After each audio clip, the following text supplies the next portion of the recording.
François Asselineau est avec nous, candidat de l'Union populaire républicaine à l'élection présidentielle. Vous proposez la sortie de l'Union européenne, sortie de la France de l'Union européenne, même sans référendum, hein, François Asselineau. Pas besoin de référendum pour cela. Il y a un article qui prévoit d'ailleurs, l'article 50.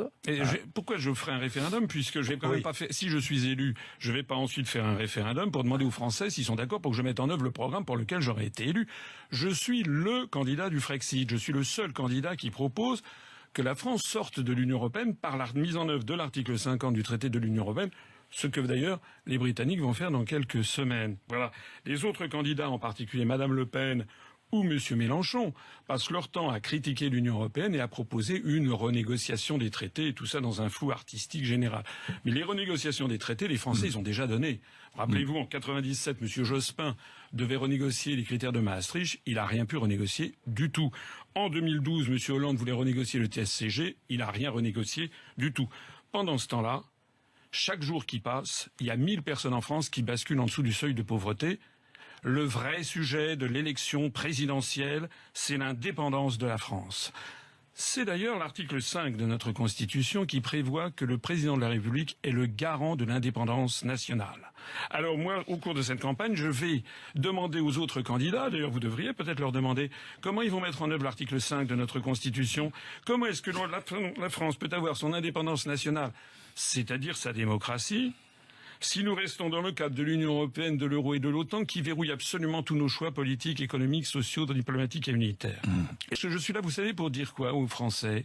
Pour dire que quel que soit le candidat pour lequel ils vont voter, sauf si c'est moi, ils auront au mois de mai, un président de la République qui va être obligé de se plier au rapport des grandes orientations de politique économique. Voilà, de la Commission européenne du 18 mai 2016. Et qu'est-ce qu'on lit dans ce rapport? Il faut que les Français comprennent ce qui va se passer. Dans ce rapport, on lit que la France est sommée d'augmenter la TVA, de baisser l'impôt sur les sociétés, de démanteler le droit du travail, de démanteler toutes les professions réglementées, les avocats, les notaires, les médecins, les pharmaciens, les experts comptables, les huissiers, et j'en passe.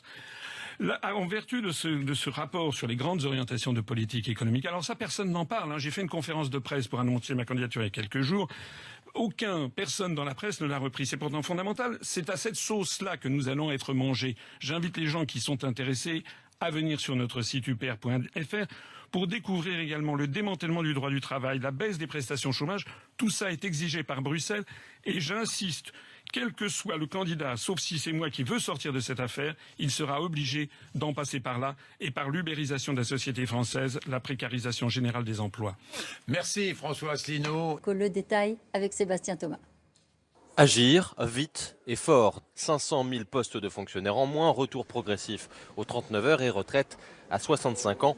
Pour découvrir également le démantèlement du droit du travail, la baisse des prestations chômage. Mon projet reste et restera celui de la primaire. Mais le candidat précise certains ajustements, notamment le plan de 10 milliards pour le pouvoir d'achat, qui passera par 350 € de baisse de charges par salarié et par an, 700 pour un couple. De baisser l'impôt sur les sociétés. Pour le financement, confirmation, la TVA va bien augmenter. Plus 2 points pour le taux normal qui passerait à 22%. Le taux intermédiaire, lui, ne bouge pas. La France est sommée d'augmenter la TVA. Le candidat d'En Marche avance de nouvelles mesures. C'est dans le Parisien aujourd'hui en France. Alors on connaissait presque tout depuis une semaine et effectivement on a des nouveautés, des grosses nouveautés. Vous supprimez les régimes spéciaux, il y en a plus d'une trentaine. Vous avez les RATP, EDF, GDF, vous avez... De démanteler le droit du travail, de démanteler toutes les professions réglementées.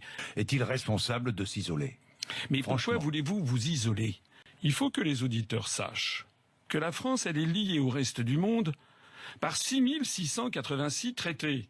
Et une fois qu'on sera sorti de l'Union européenne, on ne sera pas isolé, on restera parfaitement membre de l'Organisation des Nations Unies et notamment du Conseil de sécurité. Mais nous resterons membres également d'Interpol, de l'Agence internationale de l'énergie atomique, de l'UNESCO, de l'Organisation mondiale de la santé, etc., etc. Et avec nos partenaires, rien qu'avec la République fédérale d'Allemagne, nous avons 343 traités bilatéraux. On va rester très amis avec nos partenaires. Regardez la Suisse. Est-ce que la Suisse est la Corée du Nord? La réponse est non. Voilà. C'est maintenant que ça se passe. J'ai parlé de la paupérisation, l'appauvrissement des Français. Vous savez qu'en France, chaque jour, il y a un agriculteur qui se suicide. Vous savez que chaque jour ouvrable, il y a une usine qui ferme. Et tout ça découle directement des traités européens. Je renvoie les auditeurs intéressés à mes conférences qui sont disponibles sur notre site internet upr.fr. Notre mouvement politique est un mouvement qui se situe au-dessus, à côté du clivage droite-gauche. Nous avons été classés en divers par le ministère de l'Intérieur. En fait, on est au milieu des Français, on est au milieu de leurs préoccupations.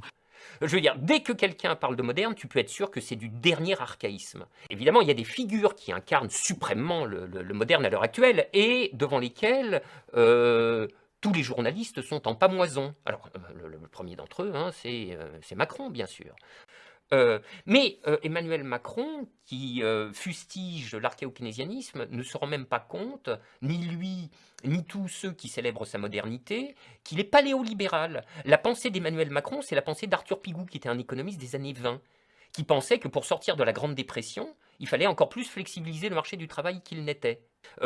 Moi, je tiens que les salariés ont pour désir cardinal de vivre en paix, de vivre tranquillement. Ce ne sont pas des bouts de feu, ce ne sont pas des sanguinaires, et pour les mettre en colère, c'est vraiment qu'on a dû les pousser très très loin. Alors on te montre la liquette en lambeaux du DRH, mais on te montre jamais la tête des familles qui enterrent un suicidé du travail.